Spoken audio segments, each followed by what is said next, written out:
Assalamualaikum warahmatullahi wabarakatuh. Perkenalkan, nama saya Rahma Maulida dari Prodi Manajemen Universitas Widya Kartika, Surabaya.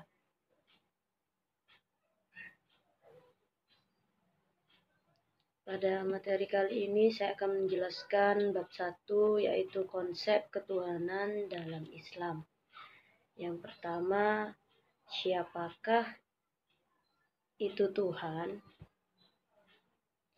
Kata Tuhan selalu diterjemahkan dengan perkataan ilah, yang artinya adalah Tuhan. Sedangkan dalam beberapa ayat Al-Quran, kata ilah dipakai untuk menyatakan berbagai objek yang dibesarkan atau dipentingkan oleh manusia. Seperti dalam Quran surat Al-Furqan ayat 43 yang berbunyi, "Terangkanlah kepadaku tentang orang yang menjadikan hawa nafsunya sebagai ilahnya, maka apakah kamu dapat menjadi pemelihara atasnya?"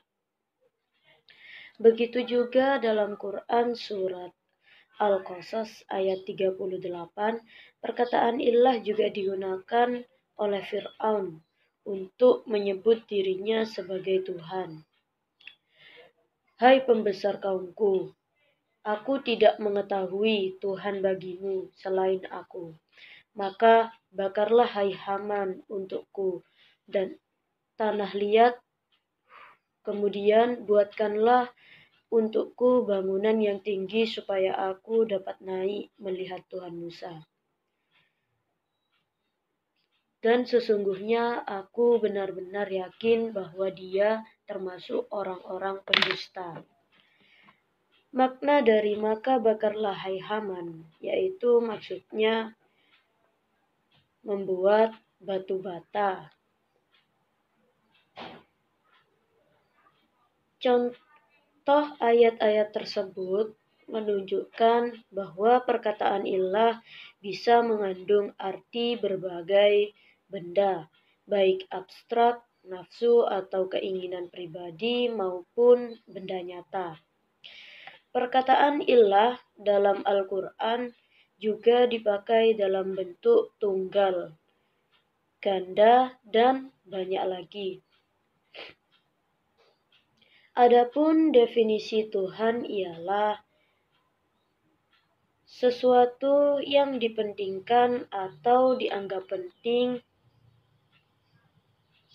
oleh manusia, sehingga manusia merelakan dirinya dikuasai olehnya. Perkataan dipentingkan hendaklah diartikan secara luas. Tercakup di dalamnya yang dipuja, dicintai, diagungkan, diharap-harapkan, dan memberikan kemaslahatan atau kegembiraan, dan termasuk pula sesuatu yang ditakuti akan datang bahaya atau kerugian. Dengan demikian dapat dipahami bahwa Tuhan bisa berbentuk apa saja yang dipentingkan oleh manusia. Yang penting ialah manusia tidak mungkin ateis, tidak mungkin tidak bertuhan. Berdasar logika Al-Quran, setiap manusia mempunyai sesuatu yang dipertuhankannya. Dengan demikian, orang-orang komunis pada hakikatnya bertuhan juga.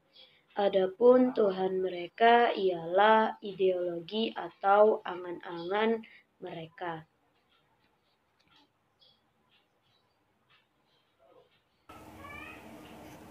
Yang kedua adalah sejarah pemikiran manusia tentang Tuhan.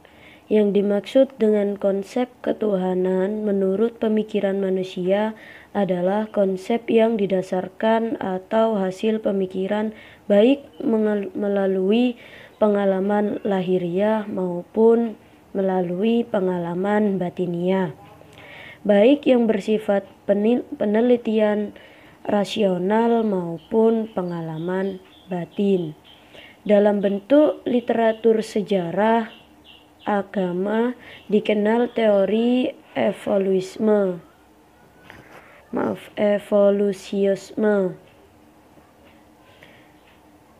yaitu teori yang menyatakan adanya proses dari kepercayaan yang amat sederhana, lama-kelamaan meningkat menjadi sempurna. Teori tersebut mula-mula dikemukakan oleh Max Muller, kemudian ditemukan oleh E.B. Taylor, Robertson, Smith, Lubbock, and Gibbons. Proses perkembangan pemikiran tentang Tuhan menurut teori evolusionisme adalah dinamisme. Menurut paham ini, manusia sejak zaman primitif telah mengakui adanya kekuatan yang berpengaruh terhadap kehidupan. Mula-mula sesuatu yang berpengaruh tersebut ditujukan pada benda. Setiap benda mempunyai pengaruh pada manusia.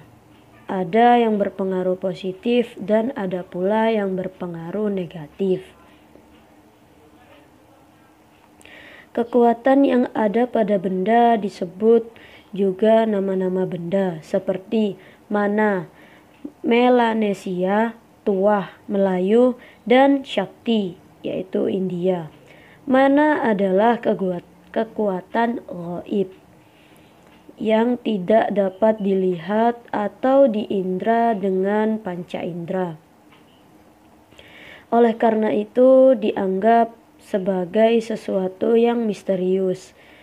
Meskipun mana tidak dapat diindra, tetapi ia dapat dirasakan pengaruhnya. Yang kedua adalah animisme. Di samping kepercayaan dinamisme, masyarakat primitif juga mempercayai adanya peranan roh dalam hidupnya. Setiap benda yang dianggap benda baik mempunyai roh. Oleh masyarakat primitif, roh dipercayai sebagai sesuatu yang aktif, sekalipun bendanya telah mati. Oleh karena itu, roh dianggap sesuatu yang selalu hidup, mempunyai rasa senang dan mempunyai rasa tidak senang, serta mempunyai kebutuhan-kebutuhan. Roh akan senang bila kebutuhannya dipenuhi. Menurut kepercayaan ini, agar manusia tidak terkena efek negatif dari roh-roh tersebut, maka manusia harus memenuhi kebutuhan-kebutuhan roh tersebut. Sajian-sajian yang sesuai dengan sasaran dukun adalah salah satu usaha untuk memenuhi kebutuhan roh. Yang ketiga adalah politeisme.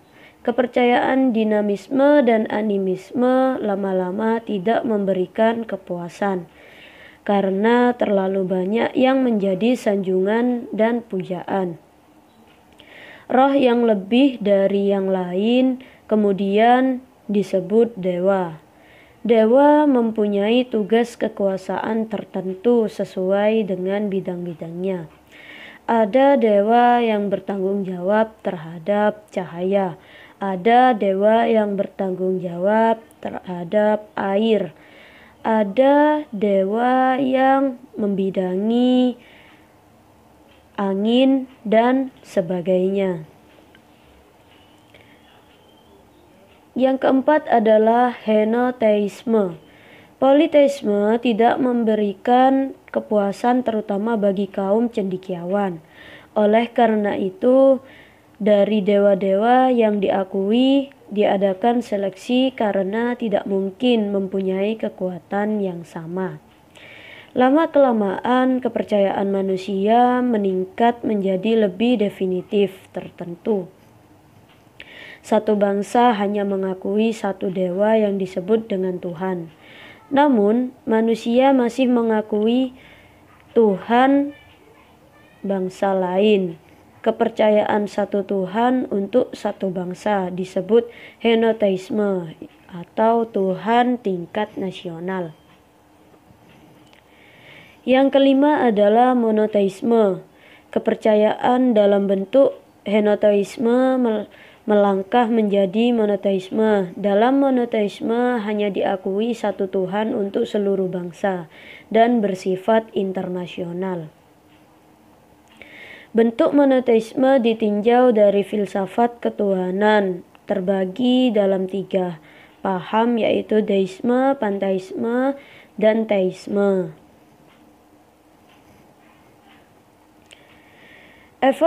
Evolusionisme dalam kepercayaan terhadap Tuhan sebagaimana dinyatakan oleh Max Muller dan Abby Taylor tahun 1877 ditentang oleh Andrew Lang tahun 1898 yang menekankan adanya monoteisme dalam masyarakat primitif. Lang mengemukakan bahwa orang-orang yang berbudaya rendah juga sama monoteismenya dengan orang-orang Kristen. Mereka mempunyai kepercayaan pada wujud yang agung dan sifat-sifat yang khas terhadap Tuhan mereka yang tidak mereka berikan kepada wujud yang lain. Dengan lahirnya pendapat Andrew Lang, maka berangsur-angsur golongan evolusionisme menjadi rendah. Sebaliknya, sarjana terutama di Eropa Barat mulai menantang evolusionisme dan memperkenalkan teori baru untuk memahami sejarah agama. Mereka menyatakan bahwa ide tentang Tuhan tidak datang secara evolusi, tetapi dengan cara relevansi atau wahyu. Kesimpulan tersebut diambil berdasarkan pada penyelidikan bermacam-macam kepercayaan yang dimiliki oleh kebanyakan masyarakat primitif. Dalam penyelidikan didapatkan bukti-bukti bahwa asal-usul kepercayaan masyarakat primitif adalah monoteisme yang berasal dari ajaran wahyu Tuhan. Bentuk monoteisme ditinjau dari filsafat ketuhanan, terbagi dalam 3 paham, yaitu deisme, pangmonoteisme, dan teisme.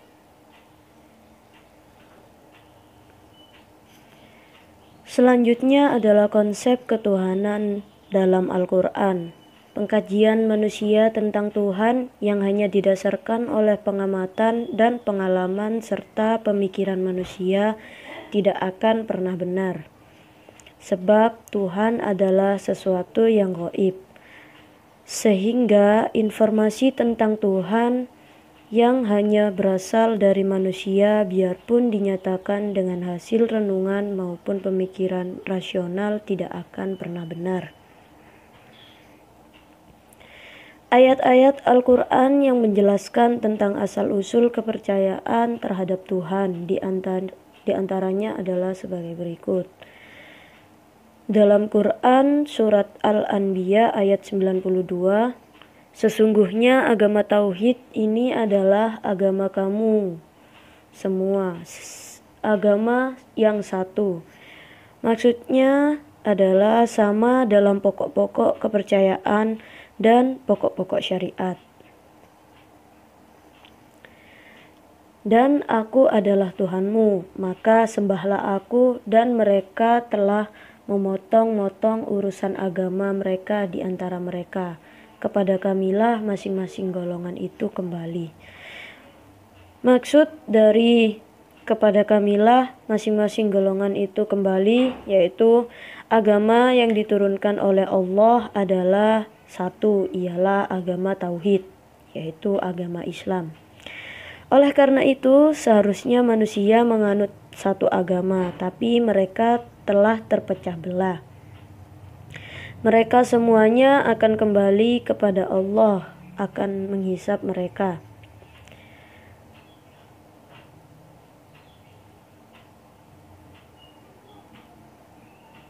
Ayat tersebut di atas memberikan petunjuk bahwa kepada manusia bahwa sebenarnya tidak ada perbedaan konsep tentang ajaran ketuhanan sejak zaman dahulu hingga zaman sekarang.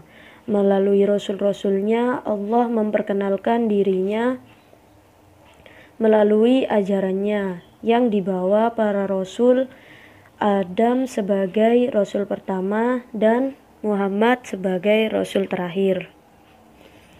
Jikapun menjadi perbedaan-perbedaan ajaran tentang ketuhanan di antara agama-agama, maka itu hal yang disebabkan oleh perbuatan manusia.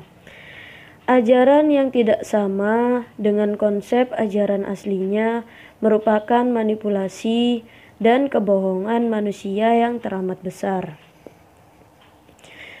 Dalam Quran surat Al-Maidah ayat 72, sesungguhnya telah kafirlah orang-orang yang berkata, sesungguhnya Allah ialah Al-Masih putra Maryam. Padahal Al-Masih sendiri berkata, hai Bani Israel, sembahlah Allah Tuhanku dan Tuhanmu. Sesungguhnya orang yang mempersekutukan sesuatu dengan Allah, maka pasti Allah mengharamkan kepadanya surga, dan tempatnya ialah neraka. Tidaklah ada orang zalim itu seorang penolong pun.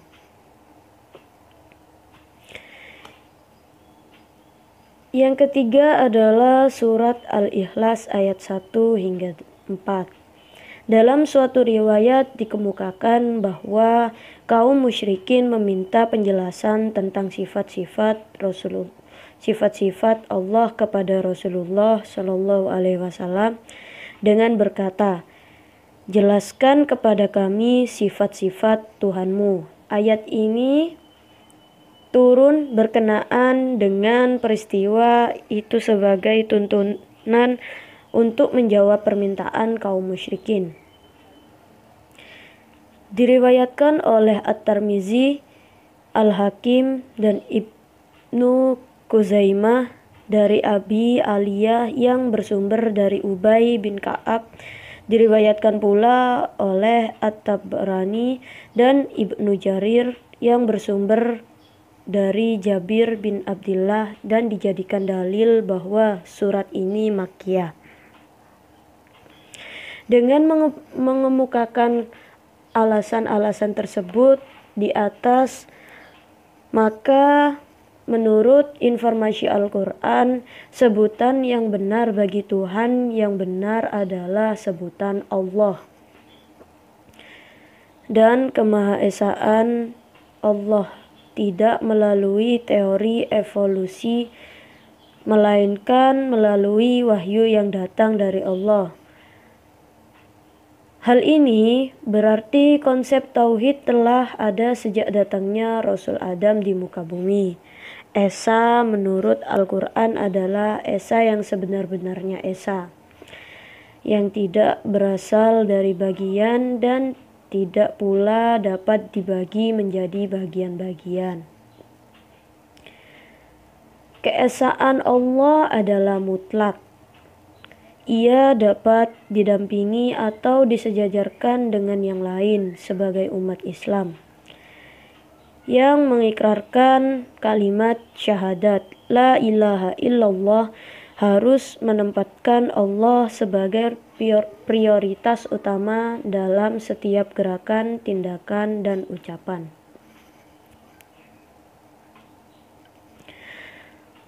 Konsepsi kalimat la ilaha illallah yang bersumber dari Al-Quran memberikan petunjuk bahwa manusia mempunyai kecenderungan untuk mencari Tuhan yang lain selain Allah, dan hal itu akan kelihatan dalam sikap dan praktik dalam menjalani kehidupan.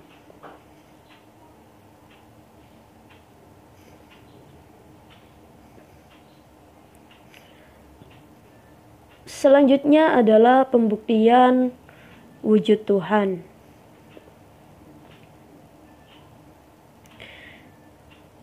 Pertama, bukti-bukti keesaan Tuhan. Ada sebagian orang yang menuntut bukti wujud dan keesaan Tuhan dengan pembuktian material. Mereka ingin segera melihatnya di dunia ini. Nabi Musa alaihissalam suatu ketika pernah bermohon agar Tuhan menampakkan dirinya kepadanya sehingga Tuhan berfirman sebagai jawaban atas permohonannya. Dan tatkala Musa datang untuk memunajat dengan kami pada waktu yang telah kami tentukan, dan Tuhan telah berfirman langsung kepadanya, berkatalah Musa, "Ya Tuhanku, nampakkanlah diri engkau kepadaku, agar aku dapat melihat engkau." Tuhan berfirman, "Kamu sekali-kali tidak sanggup melihatku, tapi lihatlah ke bukit itu. Maka jika ia tetap di tempatnya sebagai sedia kala, niscaya kamu dapat melihatku." Tatkala Tuhannya menampakkan diri kepada gunung itu, dijadikannya gunung itu hancur dan Musa pun jatuh pingsan. Maka setelah Musa sadar dari pingsannya, dia berkata, "Maha suci engkau, aku bertaubat kepada engkau dan aku orang yang pertama beriman."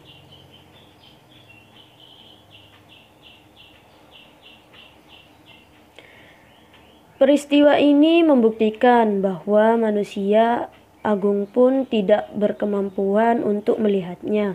Paling tidak dalam kehidupan dunia, agaknya kenyataan sehari-hari menunjukkan bahwa kita dapat mengakui keberadaan sesuatu tanpa harus melihatnya. Bukankah kita mengakui adanya angin hanya dengan merasakan atau melihat bekas-bekasnya? Bukankah kita mengakui adanya nyawa, bukan saja tanpa melihatnya, bahkan tidak mengetahui substansinya? Ada dua faktor yang menjadikan makhluk tidak dapat melihat sesuatu. Yang pertama, karena sesuatu yang dilihat terlalu kecil, apalagi dalam kegelapan. Sebutir pasir, lebih-lebih di malam yang kelam, tidak mungkin ditemukan oleh seseorang. Namun, kegagalan itu tidak berarti pasir yang dicari tidak ada wujudnya. Faktor yang kedua adalah sesuatu yang sangat terang. Bukankah kelelawar tidak dapat melihat di siang hari? Karena sedemikian terangnya cahaya matahari dibandingkan dengan kemampuan matanya untuk melihat. Demikian pula manusia hanya sanggup menatap matahari beberapa saat saja. Bahkan sesaat setelah menatapnya, ia akan menemukan kegelapan. Kalau demikian, wajar jika mata manusia tidak mampu melihat pencipta matahari itu. Yang selanjutnya adalah keberadaan alam membuktikan adanya Tuhan. Alam semesta adalah fana. Ada penciptaan, proses dari ketiadaan menjadi ada, dan akhirnya hancur. Di antaranya adalah penciptaan manusia dan makhluk hidup lainnya. Di sana berlangsung pula ribuan, bahkan jutaan proses fisika, kimia, biologi, dan proses-proses lainnya yang tak diketahui. Adapun pertemuan antara pemahaman ayat Al-Quran dan sains astronomi adalah bahwa alam semesta ini berawal dan berakhir, dan Al-Quran lebih jauh memberi petunjuk bahwa alam semesta mempunyai zat pencipta, yaitu Rabbul Alamin. Fenomena ini diharapkan menjadi pembuka jalan dan pemicu integrasi Islam dalam kehidupan manusia. Jika percaya tentang eksistensi alam, maka secara logika harus percaya tentang adanya pencipta alam.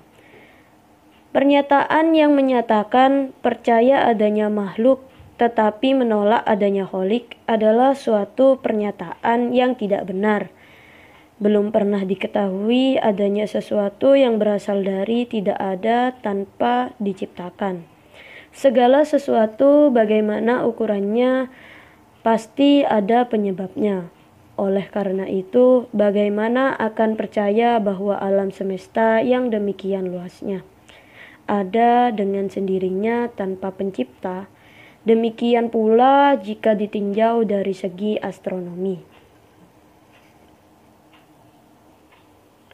Selanjutnya adalah pembuktian adanya Tuhan melalui ilmu astronomi. Astronot Rusia Titov pernah menceritakan pengalamannya ketika berada di luar angkasa, mengitari bumi dengan pesawat. Ia melihat fenomena-fenomena semesta yang mempesona lagi menakjubkan dan berkata, "Tapi yang menarik dari semua itu adalah pemandangan bumi yang melayang di ruang angkasa dengan pesawat. Sebuah pemandangan tidak akan terlupakan dan tidak mungkin hilang dari bayangan orang-orang yang melihatnya. Ia bagaikan bola yang melayang di luar angkasa dan tidak ada yang memikulnya. Semua yang di sekitarnya hanyalah ruang kosong. Aku benar-benar terpaku untuk beberapa saat. Lalu seketika muncul pertanyaan pada diri sendiri. Apa gerangan yang membuatnya bertahan melayang di sana? Pesawat ruang angkasa yang ditunggangi Titov tidak meluncur dengan sendirinya, tidak mampu merangkai diri sendirinya, serta tidak sanggup mengadakan perjalanan luar angkasa tanpa rancangan dan pengendalian para ilmuwan terbaik di bidangnya.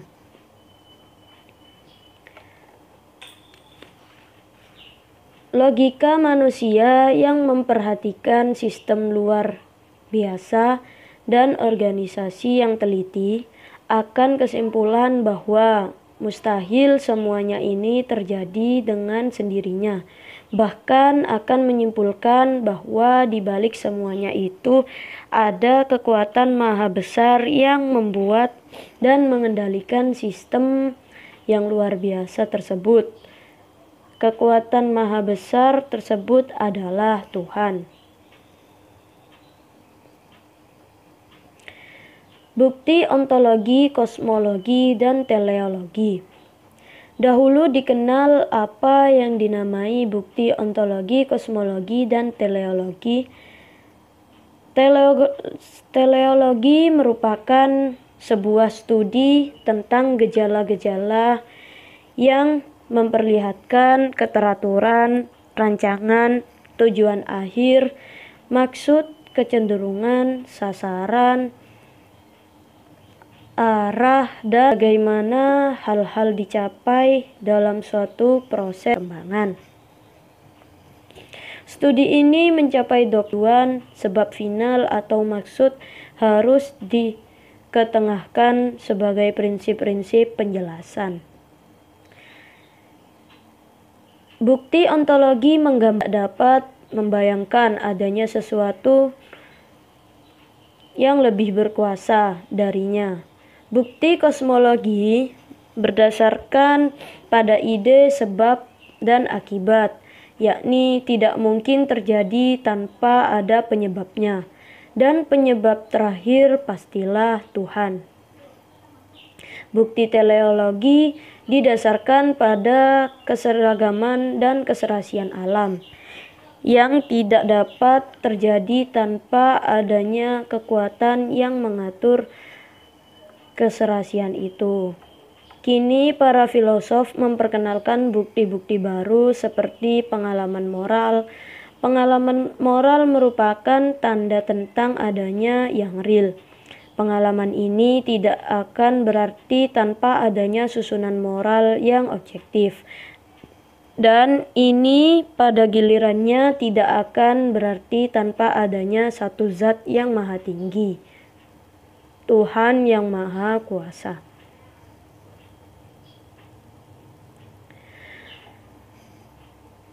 Yang terakhir, penjelasan wahyu tentang penciptaan alam semesta. Dalam kitab suci Al-Quran diterangkan secara ilmiah tentang proses kejadian ilmiah. Al-Quran dan ayat-ayatnya diturunkan sekitar 14 abad yang lalu, mengandung uraian secara garis besar tentang penciptaan alam. Namun, umat yang awam tidak mengetahui maknanya secara jelas, sebagaimana Allah telah menguraikan secara ringkas dalam firman Quran surat Ali Imran ayat 190 hingga 191. Sesungguhnya dalam penciptaan langit dan bumi dan silih bergantinya malam dan siang, terdapat tanda-tanda bagi orang yang berakal, yaitu orang-orang yang mengingat Allah sambil berdiri atau duduk atau dalam keadaan berbaring, dan mereka memikirkan penciptaan langit dan bumi seraya berkata, "Ya Tuhan kami, tiadalah Engkau menciptakan ini dengan sia-sia, Maha suci Engkau, maka peliharalah kami dari siksa api neraka."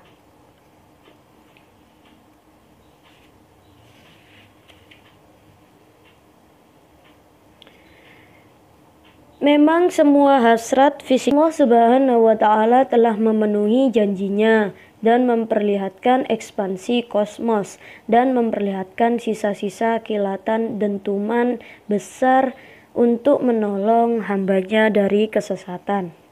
Memang semua hasrat fisikiawan untuk mempertahankan konsepsi alam semesta yang tidak berawal atau tidak terciptakan selalu memenuhi kegagalan, karena tidak sesuai dengan kenyataan observasinya.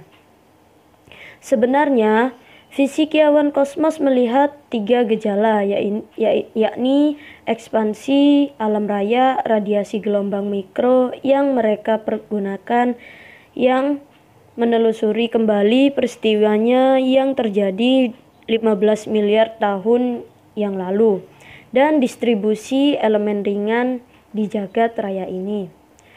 Informasi dari Al-Quran ternyata memberikan andil besar dan merupakan sumber aspirasi yang memberikan teori-teori bagi para sarjana, terutama fisikiawan kosmos dalam penjelajahannya terhadap alam raya ini. Begitulah mereka melalui sains manusia mencoba mendeskripsikan apa dan bagaimana proses fenomena alam bisa terjadi konteks eksperimen dan pengamatan. Dengan parameter yang bisa diamati dan diukur, agama memperluas spektrum makna alam semesta bagi manusia, tentang kehadiran benda-benda alam semesta kehidupan manusia. Jawaban singkat tentang pertanyaan siapapun pencipta alam semesta beserta hukum alamnya adalah Allah. Allah adalah zat maha pencipta. Agama memperluas pengetahuan yang dicakup oleh metodologi sains dan rasionalitas manusia seperti berkenalan dengan alam gaib, akhirat, dan sebagainya. Namun, begitu rupanya berbagai pertanyaan manusia, misteri alam semesta di sekitar planet bumi, masih banyak yang belum terjawab atau mungkin tak terjawab hingga kehancuran bumi ini. Sekian penjelasan dari saya tentang bab 1, yaitu konsep ketuhanan dalam Islam. Kurang lebihnya mohon maaf. Wassalamualaikum warahmatullahi wabarakatuh.